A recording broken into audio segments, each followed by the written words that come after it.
भजन करो भाई, ये जीवन दो दिन का। राम नाम सुखदाई, भजन करो भाई, ये जीवन दो दिन का। मुक्ति का देना, ये जीवन माटी का देना। भूल पड़े गल जाए, भजन करो भाई, ये जीवन दो दिन का। भूल पड़े गल जाए, भजन करो भाई, ये जीवन दो दिन का। राम नाम सुखदाई, भजन करो भाई, ये जीवन दो दिन का। तन है सपनों की माया, ये तन है सपनों की माया, ये तन है सपनों की माया। आँख खुले कछुनाई, भजन करो भाई, ये जीवन दो दिन का। कछुनाई, भजन करो भाई, ये जीवन दो दिन का। राम नाम सुखदाई, भजन करो भाई, ये जीवन दो दिन का। ये जीवन फूलों का बगीचा, ये जीवन फूलों का बगीचा।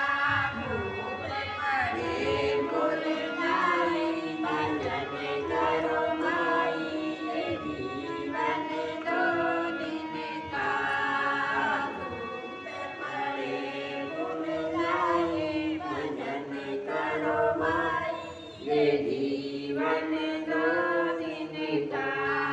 राम नाम सुखदाई, भजन करो भाई, ये जीवन दो दिन का। भाई बंधु कुटुंब कबीला, भाई बंधु कुटुंब कबीला।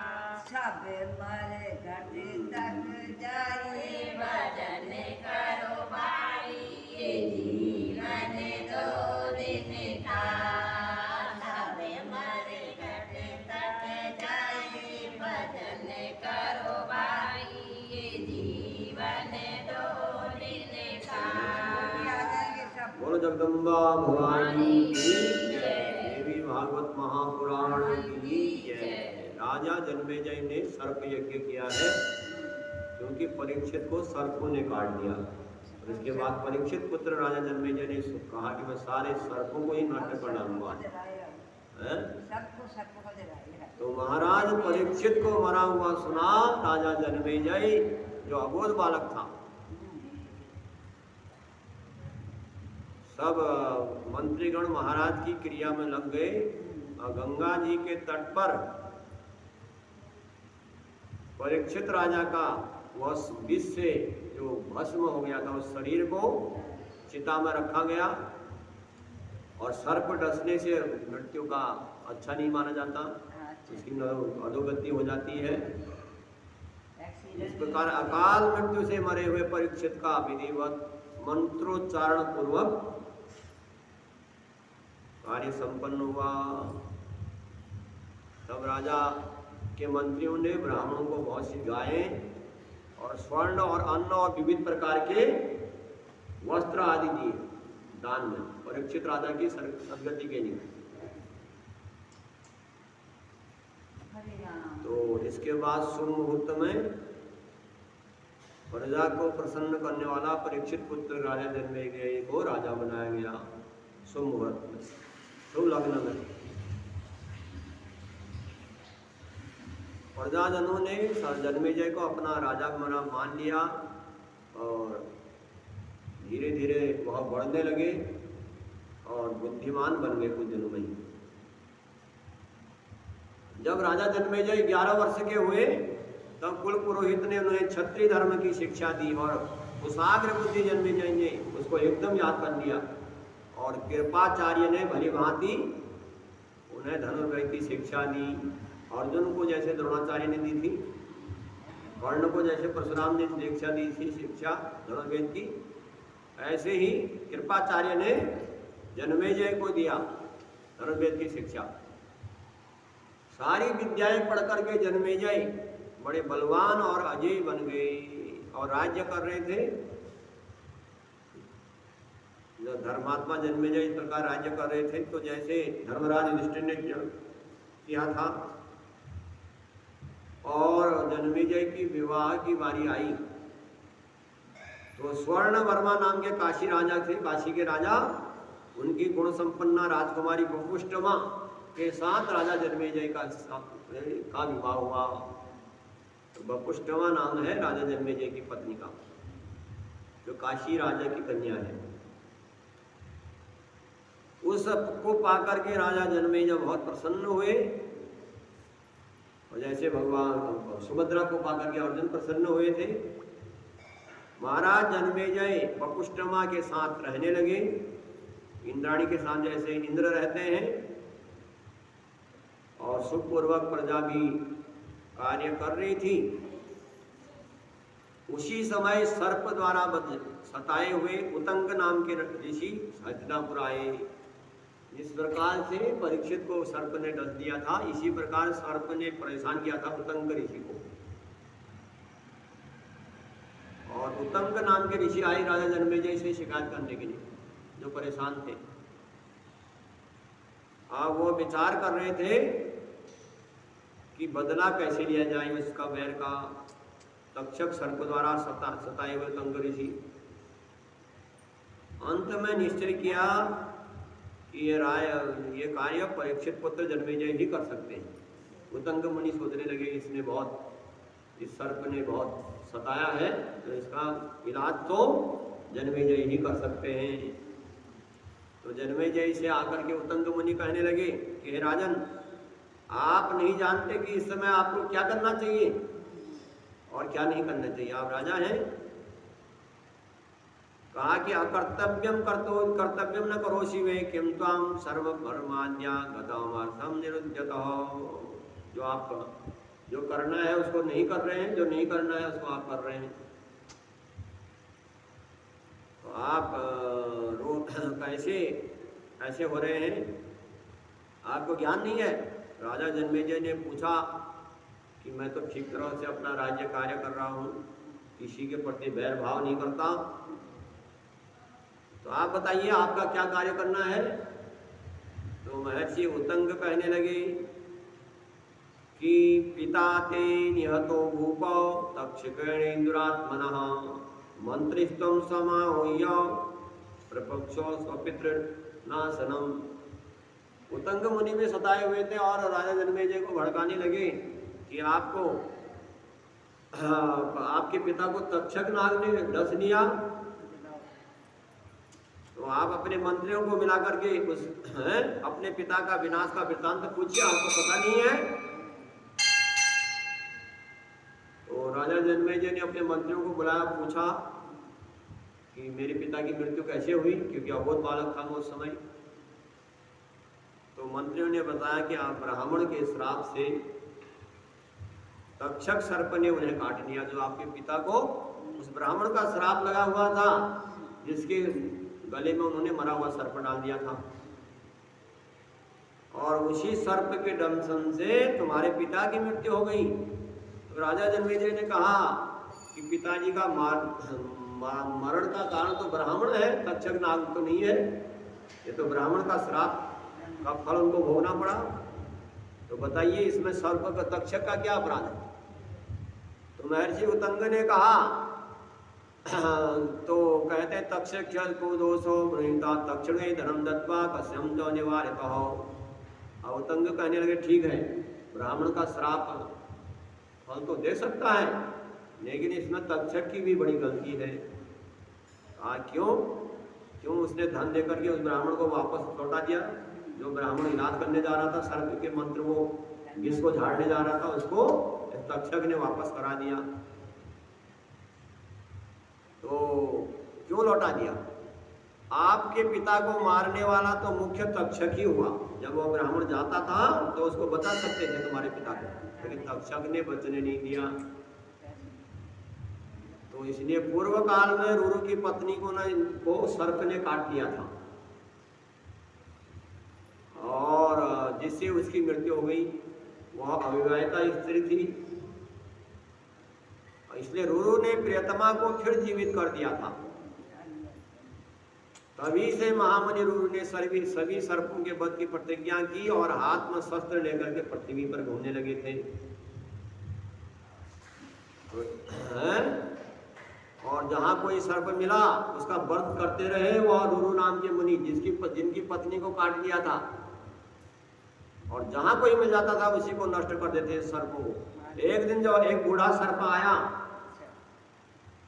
बूढ़ा सर्प मिला एक खोखरे में रहने वाला, उसे देखते ही रुरु ने अपनी मुट्ठी तान ली, लाठी तान ली और क्रोधित होकर के मारने को झपटे।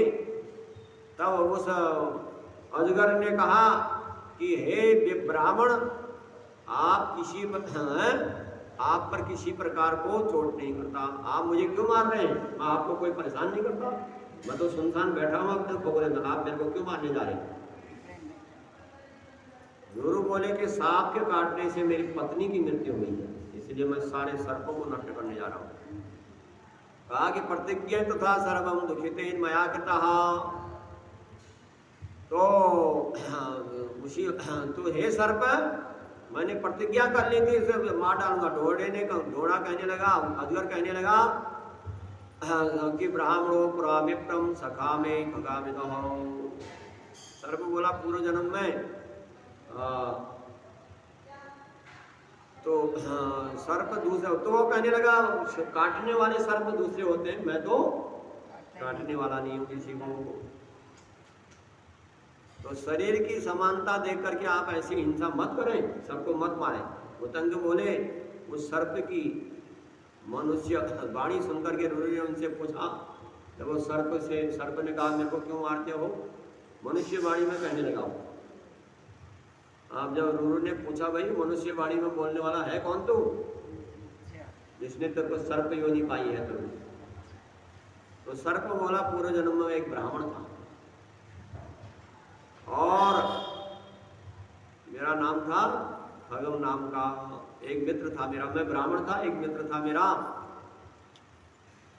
और वह बड़ा धर्मात्मा सत्यवादी जितेंद्रीय ब्राह्मण था। मूर्खता बस मैंने घास का बना सर्प दिखा करके अपने मित्र को डरा दिया था। तो उस समय वह ब्राह्मण अग्नि में हवन कर रहा था जो मित्र मेरा था, तो इसलिए वह बहुत डर गया। तो वह डर के मारे मुझको श्राप दिया कि मैं पूजन करते हुए भी तूने मेरे को जो है छोड़ा नहीं, तो मेरे को डरा रहा है, इसलिए तो सर्प हो जा। अरे मंदे बुद्धे, उस श्राप के अनुसार सर्प योनि मैंने पाई है। जब क्रोध को शांत हुआ तब उसने कहा कि हे सर्प, परमति पुत्र रुरु तुम्हें इस योनि से छुड़ाएंगे। और उन्हें स्वयं मुझसे ये बात कही थी, सो मैं वही सर्प हूँ आपके सामने। आप रुरु हैं और मेरे मित्र ने जो मेरे को श्राप दे दिया था कि रुरु के द्वारा तुम्हारी मुक्ति होगी, तो अब मैं आपके सामने हूँ, मैं वही सर्प हूँ।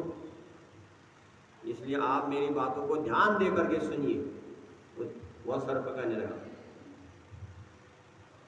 कहता है अहिंसा परमो धर्मो विप्राणाम नात्र संशय दया सर्वत्र कर्तव्यम ब्राह्मणाम विजात। अहिंसा ही परमो धर्म, किसी को सताना नहीं चाहिए मनुष्य को। सबसे बड़ा यज्ञ है किसी का बुरा नहीं करना, किसी को सताना नहीं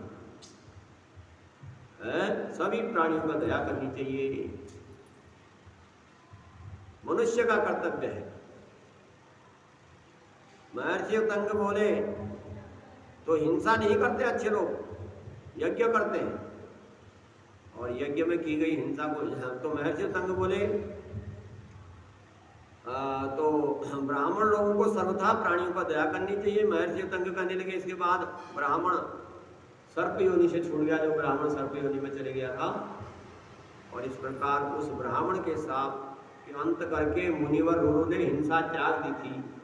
तब उन्होंने जो मारने का सर्प को मारने का संकल्प लिया था उसको छोड़ दिया गया और उनकी जीवित पत्नी हो गई थी। इस प्रकार उन मुनि ने सर्प जाति के बैर का स्मरण करके सारे सर्पों का संहार किया। किंतु आप हैं, जन्मेजय को कहा कि आप हैं, आप ऐसे ही बैठे, तुम्हारे पिता को तक्षक नाग ने काट दिया और आप कुछ करते नहीं, पिता का बैर का बदला नहीं चुकाते। तो आप अपने पिता की हत्यारे पर इतना परेशान क्यों नहीं है? आपके पिता बिना स्नान किए, बिना दान किए हुए ऐसे मर गए अंत समय में। उन्होंने न स्नान किया, न 7 दिन से एसी में बैठे रहे कमरे में, और न स्नान किया, न दान किया, न भगवान का भजन किया, और जो है कमरा बंद करके और चला करके बैठ गए। कूलर एसी है। हाँ, तो इस प्रकार से वो जो है सब, तो इस प्रकार तुम्हारे पिता का ऐसे ही मृत्यु हो गई बिना स्नान दान के। आप अपने पिता का उद्धार करिए।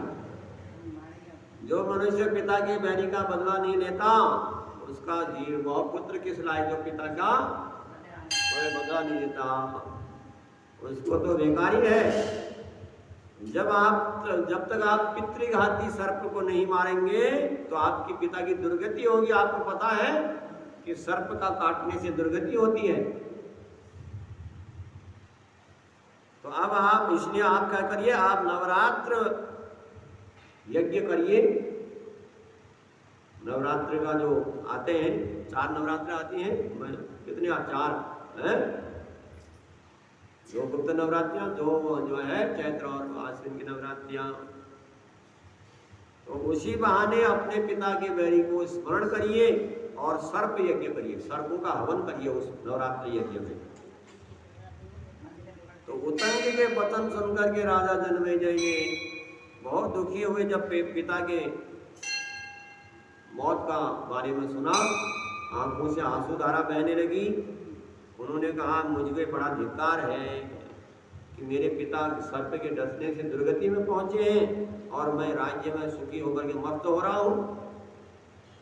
इसलिए ऐसे पिता पुत्र का क्या लाभ?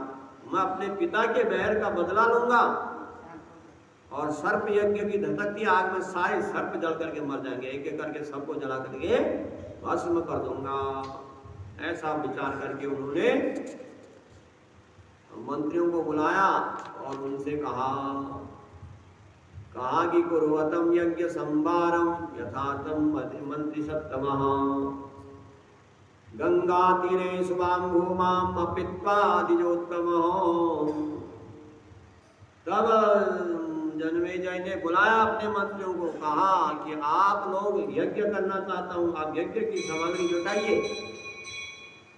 ऐसा सुंदर मंडप होना चाहिए कि आज यज्ञ की वेदी को तैयार करना आरंभ कर दो और उसी यज्ञ में सर्प यज्ञ होगा। उस यज्ञ पशु तक्षक नाग होगा और उत्तंग उसके हवन करने वाले पंडित होंगे, मंत्र पढ़ने वाले उत्तंग होंगे। तो शीघ्र ही ब्राह्मणों को बुला रहे। राजा जन्मेजय के अनुसार सभी मंत्रियों ने कार्य में जुट गए। यज्ञ की सामग्री तैयार कराई गई, यज्ञ आरंभ होने लगा, हवन यज्ञ। तो तक्षक नाग तो कहते हैं, इंद्रिय प्रीते भविते हम राही मांगिति चावृतः भयभीता समाज। अब जब सर्प यज्ञ शुरू हुआ है, तक्षक नाग और इंद्र में बड़ी मित्रता थी, बहुत ज्यादा मित्रता। अब जो है तक्षक इंद्र के पास पहुंचा भाग करके कि मैं डरा हुआ हूं, मेरी रक्षा करे। तो इंद्र ने कहा, ढांढस बताया और अपने आसन पर बैठाया तक्षक को और अभय दान देकर के कहा कहा कि तम इंद्रणम सहतम मुनि दाता अभयम चह उतंगो हृदय दुग्धि किदत्वा केंद्र निमंत्रण। तो तक्षक नाग को इंद्र ने बचाने का कोशिश किया और अपने पास बैठा कि निर्भय हो जाओ। और उतंग को जो मालूम हो गया कि तक्षक इंद्र के पास पहुंचा है, वहां जाकर के शरण ली है और जिसके लिए मैं यज्ञ कर रहा हूं, तो उन्होंने तो मुनिराज बड़े परेशान हो गए उतंग मुनि और अपने मंत्र समेत इंद्र को ही बुला लिया है। मंत्रों में वो शक्ति है, जिस देवता का मंत्र पढ़ा जाता है उस देवता को वहां पर आना पड़ता है। तो इंद्र और सर्प का दोनों का मंत्र पढ़ दिया और यज्ञ जन्मेजय के यज्ञ में स्वाहा होने के लिए तैयार हो है इंद्र भी और सर्प भी। तो वह मंत्र पढ़ा। तो तब तक्षक नाग ने अपने भांजे धर्मात्मा आस्तिक मुनि का स्मरण किया। जब तक तुरंत ही दोनों को जला डालने के लिए मंत्र पढ़ा गया, ठीक उसी समय आस्तिक मुनि को याद किया। भांजा लगता था तक्षक नाग का, जरत्कारों के पुत्र थे वो। नागराज वासुकी के बहनों ही थे और उसके तो आस्तिक मुनि को याद किया। तो आस्तिक मुनि जन्मेजय यज्ञशाला में जाकर के महाराज जन्मेजय की स्तुति करने लगे और पूजा की और अनुरोध किया कि, और आस्तिक मुनि ने जो है राजा जन्मेजय से प्रार्थना किया, आप सर्प यज्ञ बंद करिए। राजा का पूजन जब किया, राजा ने कहा कि आप क्या कितने आए हैं महाराज? तो उन्होंने कहा मैं आपसे यज्ञ बंद कराने आया हूँ, यज्ञ बंद कर दिया जाए। सत्य में आबद्ध राजा ने उस बालक ने फिर अपनी मांग दोहराई। तो आस्तिक मुनि के अनुसार राजा जन्मेजय ने सर्प यज्ञ बंद करा दिया। इसके बाद की कथा वैशंपायन मुनि ने विस्तार से उन्हें महाभारत की कथा सुनाई।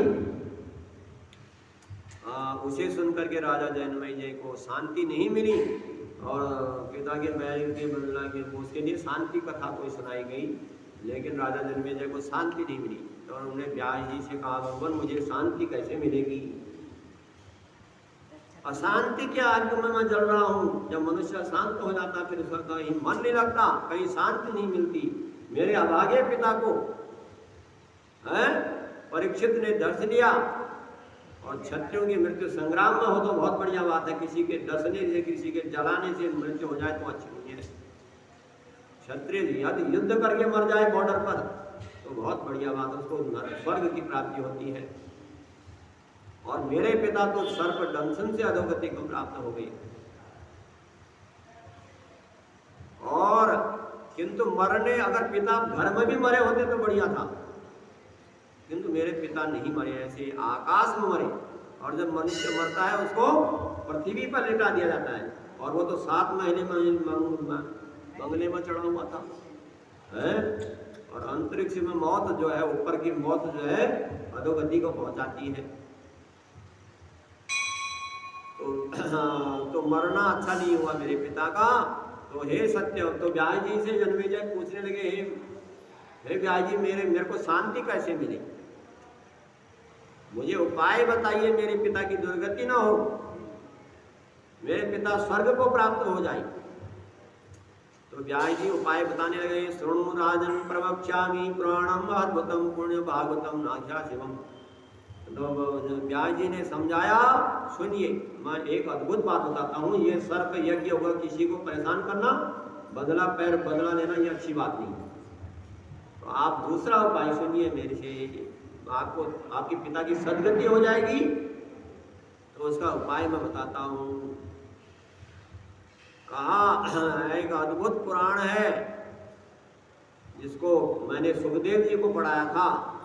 इसको सुनने से मनुष्य को धर्म अर्थ काम मोक्ष की प्राप्ति हो जाती है।